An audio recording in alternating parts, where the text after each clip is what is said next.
ke publik teman-teman gitu ya, pers berkaitan dengan tahapan-tahapan pilkada yang saat ini sementara kita masih, saya dari awal begitu peluncuran tahapan pilkada.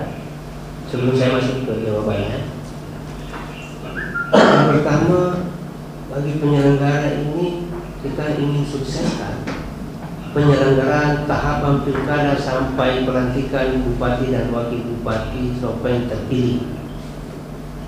Yang kedua, kita ingin dalam proses demokratisasi lokal kita ini partisipasi pemilih kita minimal kita bisa capai 80%. Yang ketiga, kita ingin pengelolaan anggaran pilkada ini terkelola dengan baik sesuai dengan standar-standar akuntabilitas keuangan. Jadi ada 3 hal yang selalu saya jaga soal itu. Jangan sampai sukses 2 ini, yang satu tidak, atau sukses ini tidak. Ini harus kita sukseskan sama-sama. Sekaitan dengan yang ketiga tadi itu pengelolaan akuntabilitas keuangan, semua pengadaan belanjanya ini harus terkoreksi dengan baik. Semua pengadaan ya, sejak awal kami melakukan MOU dengan BPKP, Kejaksaan dan Kepolisian, untuk memastikan bahwa semua proses-proses yang kita lakukan itu sesuai dengan standar-standar akuntabilitas penggunaan keuangan. Jadi dengan demikian setiap proses pengadaan itu kita lakukan sesuai dengan standar pengadaan barang dan jasa. Salah satu adalah pengadaan bahan kampanye dan alat peraga kampanye, yang tentu prosesnya diawali dengan kita minta desain, konten dan materi dari pasangan calon. Kemudian pasangan calon mengajukan ke KPU untuk difasilitasi pencetakannya. Ya. Setelah itu kita lakukan rapat koordinasi pada pihak-pihak yang terkait untuk memastikan bahwa alat peraga kampanye dan bahan kampanye itu sesuai dengan regulasi. Siapa yang kita libatkan? Yang pertama adalah pasangan calon itu sendiri. Maaf, tim kampanyenya ya, bukan paslon langsung, tapi melalui liaison officernya, darah hubungnya, dan tim kampanyenya. Yang kedua, Bawaslu. Yang ketiga adalah Kepolisian dan Kejaksaan. Itu tahap awal. Tahap selanjutnya pada proses pengadaan barang dan jasanya kita libatkan Kapolres dan Kejaksaan. Nah, gitu. Kemudian sampai ada penyedia jasanya yang menangkan apa ya? Apa istilahnya ya? Ya, pemenang tendernya ya, melalui UKPBJ KPU Provinsi Sulsel. Gitu. Jadi semua KPU Kabupaten Kota di situ semua. UKPBJ, unit kerja pengadaan barang dan jasa KPU Provinsi Sulsel. Ya. Kemudian sebelum naik cetak, kami tetap mengundang Kepolisian, Kejaksaan, Bawaslu dan paslon, bukan paslon, LO, paslon, tim kampanye dan desainernya, untuk memastikan sebelum naik cetak ini masih tetap harus kita verifikasi sebelum naik cetak. Alhamdulillah segalanya kita sudah selesaikan, termasuk sampai ke penerimaan, dicek lagi untuk memastikan prosedur ini jalan sesuai dengan supaya menghindari kekeliruan di dalamnya. Dan kemarin ini ada 12 kabupaten kota yang melakukan rapat koordinasi di Sopeng ini. Ternyata kita diberi apresiasi oleh teman-teman bahwa pelibatan stakeholder itu dalam proses ini kita libatkan, begitu. Jadi di situ prosedurnya. Ini prosedur yang saya buat sendiri supaya ini semuanya terkoreksi dengan baik. Mudah-mudahan dengan pencerahan-pencerahan ini, apa yang terjadi di media sosial, mungkin teman-teman mengapa KPU tidak memberikan klarifikasi di media sosial itu. Dan saya pikir tempat klarifikasi media sosial bukan tempat yang paling ideal untuk saya sampaikan. Tempat yang paling ideal itu adalah melalui konferensi pers, dan jika ada pihak-pihak yang tidak berkenan dengan itu, silakan menempuh jalurnya yang tepat. Ada jalurnya. Bisa ke Bawaslu, bisa ke DKPP. Disilakan. Jelas itu. Nah, gitu.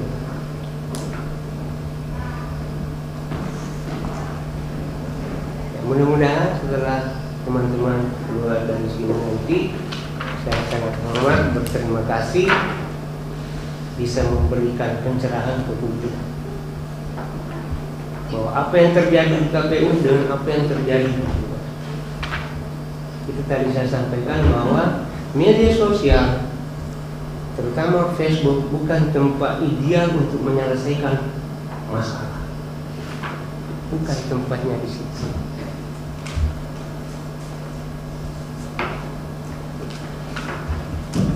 Walaupun sebenarnya ada ruangnya, tidak ada bahan kampanye ataupun alat peraga kampanye, baik ukuran maupun spesifikasinya di luar dari itu. Tidak boleh. Dia harus sesuai dengan regulasinya. Soal lancip ukurannya itu jelas dimuat di PKPU. Hanya memang dan bukan bahannya kain, bukan. Dia bahannya kulit. Ini bukan umbul-umbul 17-an, Pak. Yang berkibar. Yang berkibar di situ. Ya, bukan itu yang saya perlu penegasan ini karena untuk bahan edukasi masyarakat. Intinya tidak ada bahan kampanye di luar dari PKPU. Iya, tidak ada. Siap.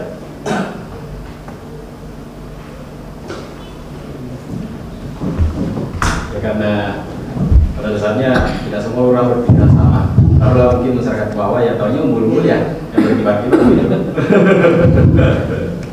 Jadi saya bertanya, terima kasih banyak kepada Bapak Ketua KPU dan jajaran komisioner KPU yang saya hormati. Ini dengan adanya konferensi pers ini, saya mohon KPU menjawab apa-apa yang menjadi yang sempat dimediakan di beberapa di Facebook maupun link-link berita yang masalah APK ini, yang mungkin dalam pertemuan jumpa pers bersama teman-teman wartawan ini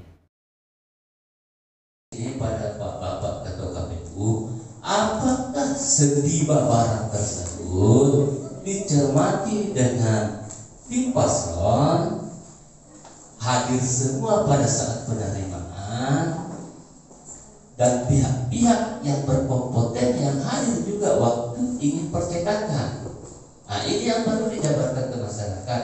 Jangan sampai mereka yang paslon tidak ribut, segelintir orang yang ribut. Ini yang baru diluruskan Pak di media nanti. Jadi saya minta pernyataan dari Bapak KPU, apakah, karena tidak menutup kemungkinan bahwa bisa saja barang yang ada itu hukumannya ada kesalahan atau apa bisa dikompres. Yang lainnya, apakah sebelum sesudahnya itu, maksud saya sebelum dicetak, paslon ini sudah menyampaikan rancangan apa yang ingin di dalam APK ya saya. Apakah juga setelah barang ini jadi, ya bisa saja kan ada keliruan dalam percetakan yang telah ditentukan oleh pemerintah ya dalam hal ini percetakannya itu kan tidak sembarang, itu regulasinya dalam percetakan itu. Ini semua sepakat yang saya pahami dan saya baca selama ini bahwa semua apa yang terjadi itu sesuai regulasinya dan patokan mekanisme kerjanya itu sudah diatur oleh dalam hal ini KPU pusat terstruktur secara manajemen. Masih nama artinya. Apakah setiba barang tersebut dicermati dengan tim paslon hadir semua pada saat penerimaan dan pihak-pihak yang berkompeten yang hadir juga waktu ingin percetakan. Nah, ini yang perlu dijabarkan ke masyarakat. Jangan sampai mereka yang paslon tidak ribut, segelintir orang yang ribut. Ini yang perlu diluruskan Pak di media nanti. Jadi saya minta pernyataan dari Bapak Ketua KPU, apakah, karena tidak menutup kemungkinan bahwa bisa saja barang yang ada itu umpamanya ada kesalahan atau apa bisa dikompres langsung di situ. Nah, jadi saya ingin pertanyakan itu Pak, apakah dalam penerbitan ada kembali barang juga ada? Itu yang saya pertanyakan. Terima kasih banyak. Wassalamualaikum warahmatullahi wabarakatuh. Bapak bisa komplain tetap. Iya. Siapapun boleh komplain.